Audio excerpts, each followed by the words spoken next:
Hello दोस्तों, welcome to trading फंडा 786 channel. आज हम चैप्टर 3 कवर करेंगे, बेसिक्स ऑफ ऑप्शन ट्रेडिंग का। और हमने चैप्टर 1 और चैप्टर 2 ऑलरेडी ही हमने यहाँ पे अपलोड किया हुआ है, जो कि आप देख सकते हो। Chapter 1 basics of option trading, chapter 2 basics of option trading. Chapter 1 and chapter 2 में हमने mostly basics of option trading को कवर किया है। उसमें बहुत सारी चीज़ें, पुट कॉल ऑप्शन का मीनिंग क्या होता है, कॉल ऑप्शन का मीनिंग क्या होता है, बाइंग कैसे करते हैं, कॉल कैसे, राइट। एंड साथ में हमने ऑप्शन जो ग्रीक्स होते हैं उनमें से जैसे डेल्टा और गामा हमने ऑलरेडी डिस्कस कर चुके हैं चैप्टर 2 में, ठीक है। तो प्लीज़ जिन लोगों को चैप्टर 3 पे आप सीधा डायरेक्टली मत आना, आप चैप्टर 1 और चैप्टर 2 को ही कवर करो पहले, तो अगर आपको चैप्टर 3 को देखने से पहले। और आज हम चैप्टर 3 के अंदर हम ये दो जो है इसको हम कवर करेंगे। इनको भी ऑप्शन ग्रीक्स बोला जाता है। जैसे ऑप्शन ग्रीक्स में 4 ग्रीक्स आ जाते हैं, डेल्टा, गामा, थीटा एंड वेगा। तो हम तो ऑलरेडी कवर कर चुके हैं। अब आज इसके बारे में बात करेंगे कि इनका मीनिंग क्या है और इससे ऑप्शन प्रीमियम जो होता है वो कैसे इफेक्ट होता है। और जैसे ही हमारी ये चैप्टर 3 कवर हो जाएगी, हम चैप्टर 4 में विल टेक केयर कि ऑल सभी के सभी जो ग्रीक्स की इंटरेक्शन को आप मतलब अभी हमने इंडिपेंडेंटली हमने बात करी है, तो हम चैप्टर 4 जब वीडियो बनाएंगे तब हम उसमें सभी के सभी ग्रीक्स को एक साथ देखेंगे कि सभी का इफेक्ट कैसे क्यूमुलेटिव इफेक्ट होता है। ठीक है गाइज, तो आज की वीडियो हम स्टार्ट करते हैं। जैसे कि आप देख सकते हो, मैंने यहाँ पे ऑलरेडी पोजीशंस मैंने यहाँ पे काइट भी खोला हुआ है, सो दैट आप लोगों को मैं दिखा सकूँ कि जो भी इनका मीनिंग होता है वो कैसे यहाँ पे ऑप्शन प्रीमियम में कैसे इफेक्ट होता है। ठीक है, okay. So let's start with option Greeks theta. ठीक है, पहला जो वर्ड है थीटा। थीटा को आप सिंपल, जैसे हम लोगों ने समझा होगा, सुना होगा, टाइम इज मनी, राइट। आप लोगों ने सबने सुना है ये वर्ड, टाइम इज मनी। तो ये जो है वर्डिंग, ये ऑप्शन के अंदर पूरी की पूरी लागू होती है। ठीक है, कि टाइम ही मनी है, टाइम इज मनी। तो थीटा में क्या होता है, जिससे आपको पता है, अगर आप बिल्कुल बिगिनर हो या कुछ आइडिया है आपको ऑप्शन ट्रेडिंग का, तो आपको पता है वीकली एक्सपायरीज होती हैं। पहले, बहुत पहले मंथली हुआ करती थी, अब वीकली एक्सपायरी भी होती है। तो वीकली एक्सपायरी मतलब आपका 5 to जो वर्किंग डेज होता है, ट्रेडिंग डेज होता है, उस हिसाब से वीकली एक्सपायरी बन जाती है। तो टाइम इज मनी का मतलब ये है कि सपोज करो, जैसे कि यहाँ पे हम देख सकते हैं हमारा निफ्टी 19,000 के आसपास ट्रेड कर रहा है। तो 19,000 की जो सी है वो 2 नवंबर को एक्सपायर होगी, जो कि 2 नवंबर हमारे यहाँ पे आता है, ये राइट, यहाँ पे। ठीक है, जिसमें हमारे पास वर्किंग डेज एक 30 का, 31st, फर्स्ट, सेकंड, 4 डेज हमें मालूम है कि 4 डेज ऑफ ट्रेडिंग अब हमारे पास बची हुई है।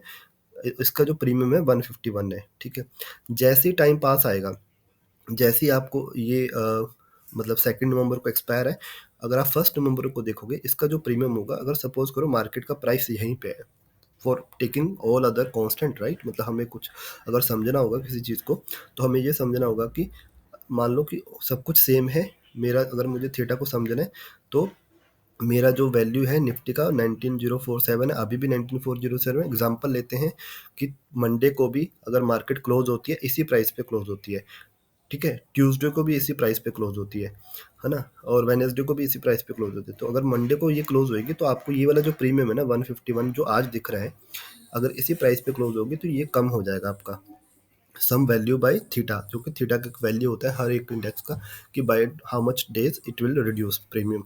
तो आपका मे बी ये 20 to 30 पॉइंट्स रिड्यूस हो जाएगा, आपको 120 के आसपास दिखेगा सेम वैल्यू पे अगर निफ्टी क्लोज होती है। ट्यूसडे को अगर क्लोज होती है, क्योंकि आप इसमें, अगर मैं सोचूं, अगर मैं आपको वैसे बताऊं, 19,000 की मार्केट पे अगर 19,407 चल रहा है, तो 47.25 का जो प्रीमियम है वो तो इसकी इंट्रिंसिक वैल्यू बोलते हैं हम, जैसे बोलते हैं ना कि रियल वैल्यू, इस प्रीमियम की एक रियल वैल्यू है। और बची हुई वैल्यू जो 151 में अगर आप माइनस करते हो, तो ऑलमोस्ट आपको 104 पॉइंट्स मिलते हैं। तो 104 पॉइंट्स क्या है, टाइम है ये। This is like a time is money, जैसे हम बोलते हैं ना, ये थीटा की वैल्यू है, आप कह सकते हो। तो अगर मार्केट मेरी वहीं पे रुक जाती है, वहीं पे स्टे करती है सेम वैल्यू पे, मतलब considering this as a constant, तो ये जो थीटा की वैल्यू 104 है, ये आपको मंडे एंड ऑफ डे पे ये कम हो जाएगी, मे बी 80 रुपीज़ रह जाए। तो आपका ये 80 प्लस 47 करके 120 के आसपास होता है। आपको ट्यूसडे को ये और कम हो जाएगी 60, ठीक है। और वेडनेसडे को आपको और कम हो जाएगी 40।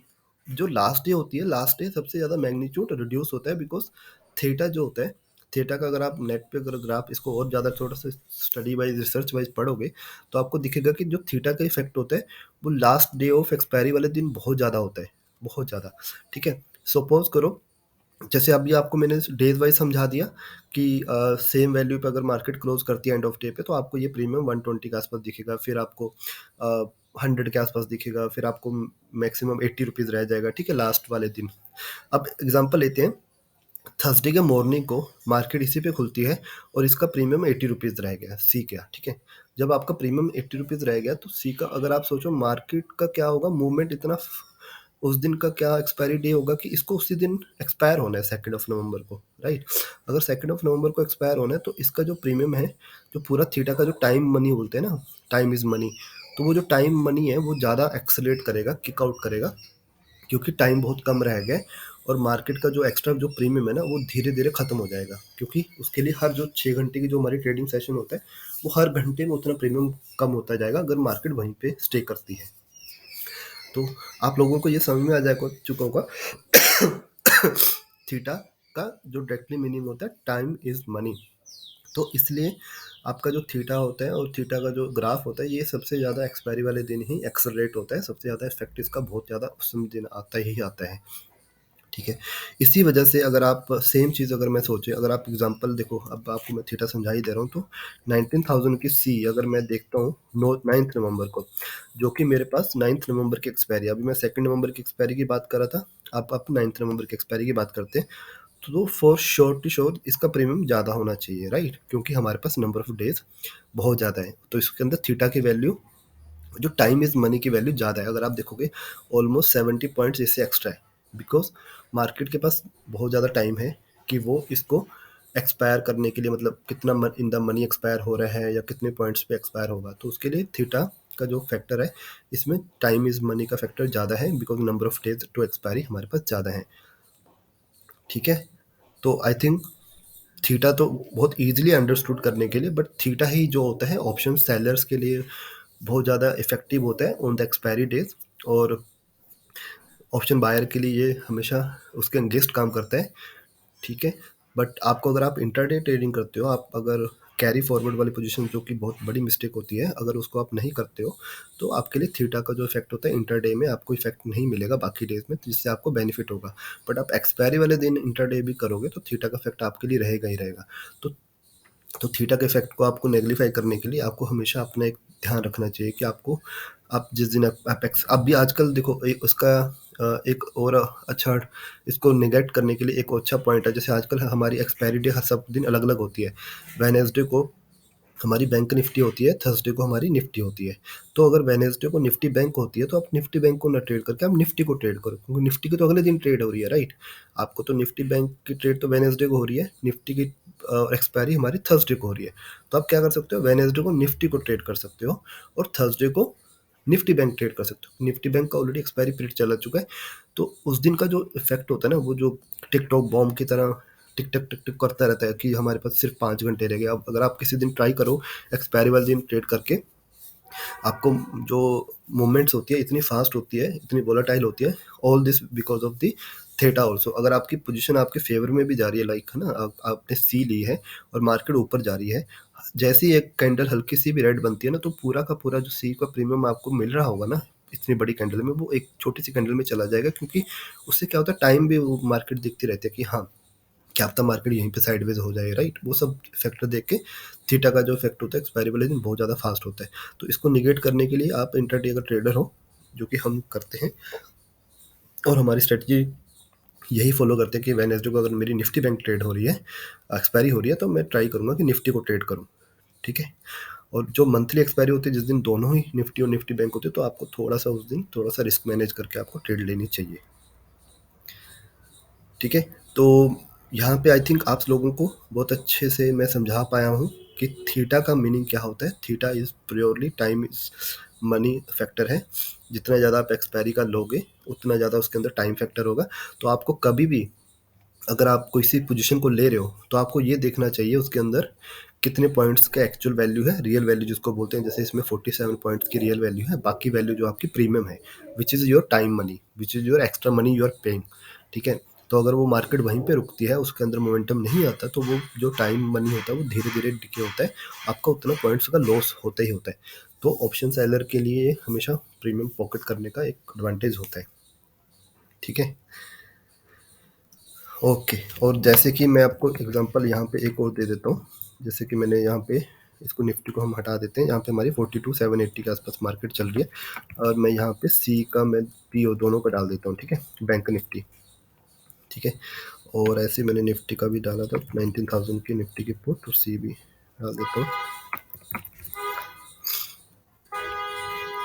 ठीक है, तो पुट और सी में तो एक्चुअली ये प्रीमियम, ये ऑलमोस्ट हमारी एट द मनी है, तो इसलिए इसमें ज़्यादा इफेक्ट हम देख सकते हैं। सॉरी, आप देख सकते हो 42,800 के आसपास हमारी मार्केट चल रही है, और 42,800 सी के आसपास हमारा जो प्रीमियम है वो 300 है, और पुट का प्रीमियम ऑलमोस्ट 200 के आसपास है। ये हम नेक्स्ट वाले इसमें पढ़ेंगे, बट आप ये देख सकते हो दोनों के अंदर प्रीमियम का अंतर है। तो इसमें सोच सकते हो, इसमें जो पूरी की पूरी वैल्यू है ये टाइम वैल्यू है, इसके अंदर कोई वो नहीं है, there is no real value, all this is the time money. तो मार्केट एक्चुअली अगर आप पुराना ट्रेंड देखोगे मार्केट का, डेली चार्ट पे देखोगे, तो मार्केट गिरती आ रही है, जिस वजह से आपको दिख रहा होगा कि मार्केट इस वजह से सी को प्रीमियम को ज़्यादा दे रही है as compare to put premium. ठीक है, क्योंकि मार्केट का यहाँ पे दे आर एक्सपेक्टिंग, इसमें ऑलरेडी प्राइस इन कर रखा है कि मार्केट का मूव आएगा प्लस साइड कुछ दिन के लिए, ताकि इसका प्रीमियम जो है अप साइड है। ठीक है, और पुट का प्रीमियम अगर आप देखोगे तो आपको 18 पॉइंट का ऑलरेडी प्रीमियम है इन द वैल्यू, और बाकी रियल वैल्यू और बाकी आपकी टाइम वैल्यू है। ठीक है, तो यहाँ पे थीटा का मीनिंग आप लोगों को समझ में आ चुका होगा।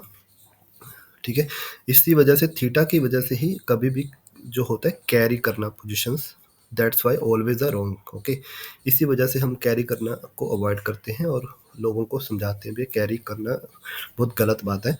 बिकॉज आपका मार्केट अगर हल्का सा भी ऊपर खुलता है ना, आपको नेगेटिव चीज़ें होती हैं।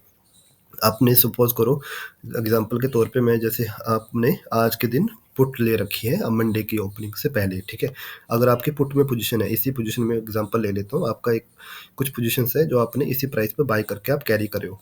ठीक है, अगर निफ्टी बैंक हल्का सा भी ऊपर खुलता है 42,850 या 42,950, ठीक है, 900 के आसपास, वट एवर इट इज़, मतलब 50 पॉइंट्स ऊपर खुलता है या 100 पॉइंट्स ऊपर खुलता है, आपको दो चीज़ों का नुकसान भरना पड़ेगा। एक तो आपके अंगेंस्ट खुला है, पहला बात।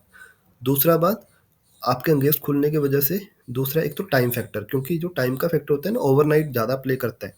बिकॉज ये जो टाइम वैल्यू होती है ना, इसके अंदर एक मोमेंटम वैल्यू भी होती है थीटा के साथ, कि अगर मार्केट की मूवमेंट ज़्यादा नहीं आई आपके डायरेक्शन के साइड, मतलब बहुत ज़्यादा मतलब नीचे नहीं खुली, जब वहीं पे साइडवेज खुल गई, तो मार्केट को एक आइडिया आ जाता है कि हाँ मार्केट साइडवेज रहना चाहती है या आपके अंगेंस्ट जाना चाहती है, तो दोनों पॉइंट्स हो जाते हैं कि आपके अंगेंस्ट है।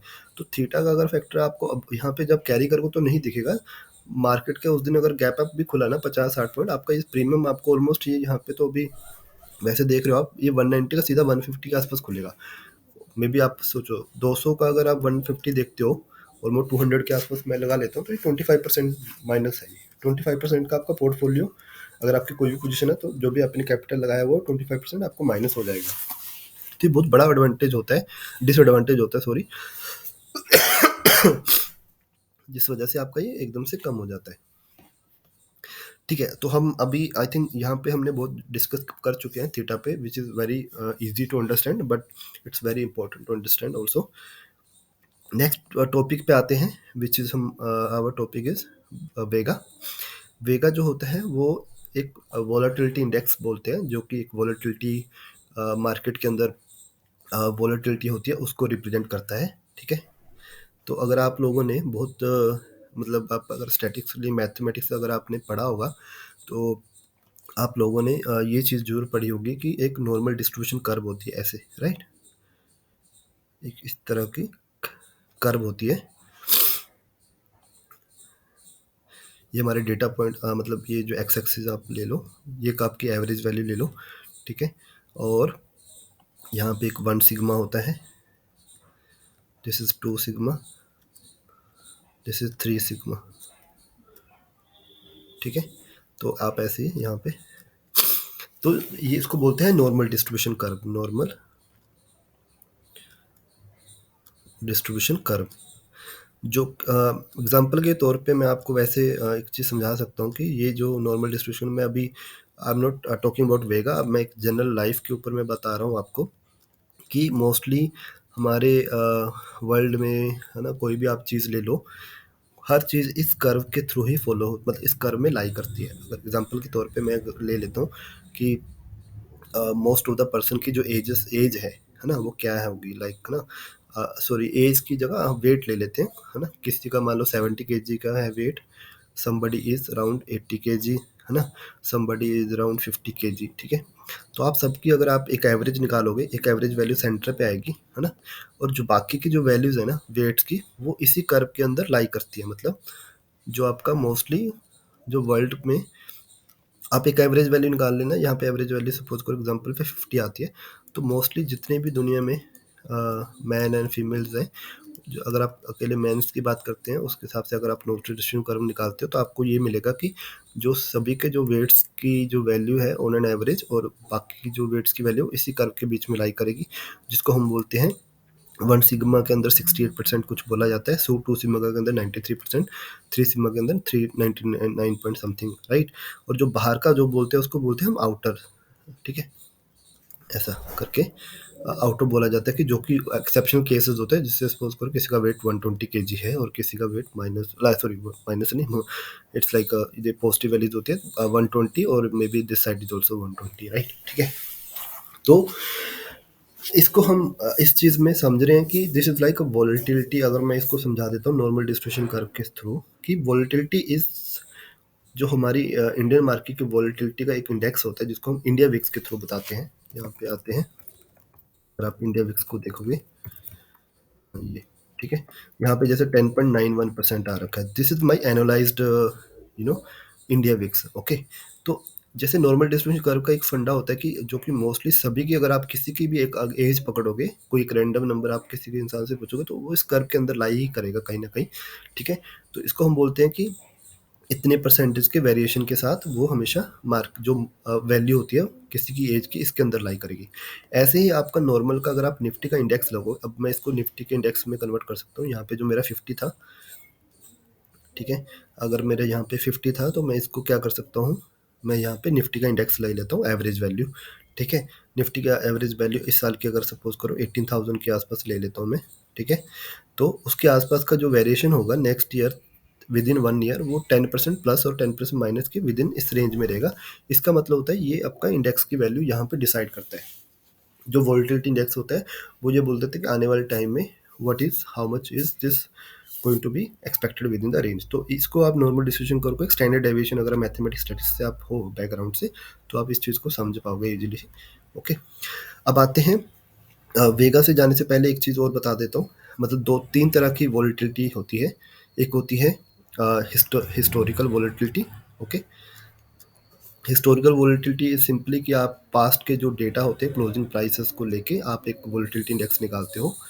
सपोज करो आपने निफ्टी के जैसे कि हमारा 2023 चल रहा है, आप क्या कर सकते हो, 2020 से लिया और 2020 टू थ्री तक का आपने जितना भी है क्लोजिंग प्राइसेस का निकाल के आपने इसे वोलेटिलिटी का वो पीरियड निकाल लिया और उसको आपने कन्वर्ट कर लिया उन्होंने ईयर बेसिस, तो उसको आप हिस्टोरिकल वोलेटिलिटी बोलोगे कि हमारे पास्ट में क्या वोलेटिलिटी रही थी।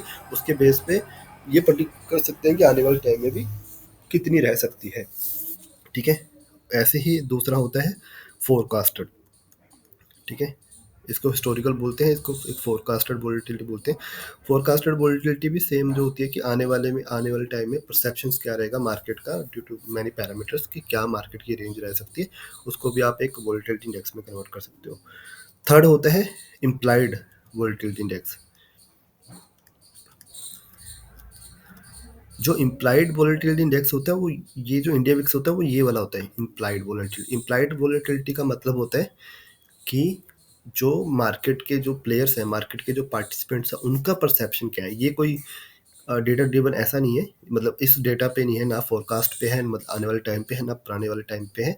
ये अभी का मार्केट का परसेप्शन क्या है, अभी का मार्केट का सेंटीमेंट के बेस पे, अभी के मार्केट के प्लेयर्स के पोजीशंस के बेस पे ये बेस होता है इम्प्लाइड वोलेटिलिटी इंडेक्स। और ये कैसे ड्राइव होता है, ये निफ्टी के जो ऑप्शंस होते हैं ना, निफ्टी के ऑप्शंस का डेटा लेके, जो नियर मंथ एक्सपायरी डेटा होता है और नेक्स्ट मंथ के एक्सपायरी डेटा होता है, निफ्टी ऑप्शंस को ले यूज़ करके उसका बिड एंड आस्क प्राइस, मतलब बाय प्राइस और सेल प्राइस का डेटा को लेके, मतलब बाय प्राइस मतलब क्या कितनी बाय वैल्यू है, कितनी सेल वैल्यू ऑर्डर है निफ्टी ऑप्शंस के, और आने वाले मंथ के और नेक्स्ट मंथ के डेटा के बेस पे दे प्रोडिक्ट की मार्केट का परसेप्शन क्या है इम्प्लाइड वोलेटिलिटी इंडेक्स। यही वोलेटिलिटी इंडेक्स जो हम इंडिया विक्स बोलते हैं वो यही होती है 10.91%। दिस मीन्स कि ये काइंड ऑफ एक ऑर्डर बुक जो हमारा है निफ्टी ऑप्शन का ऑर्डर बुक है, तो वहाँ से डराइव होता है इंडिया विक्स।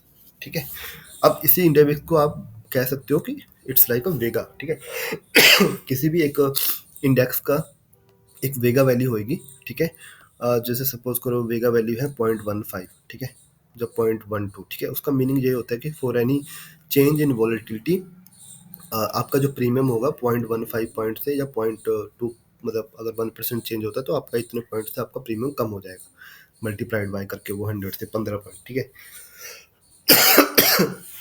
सॉरी। तो आप, ठीक है गाइस, यहाँ पे वेगा इज मोर लाइक वोलेटिलिटी। अब आते हैं इसका हमारे ऑप्शन प्राइसेस पे कैसे कैसे इम्पैक्ट होता है। ये तो आपको अभी मैंने थ्योरी ही बताई है। ठीक है,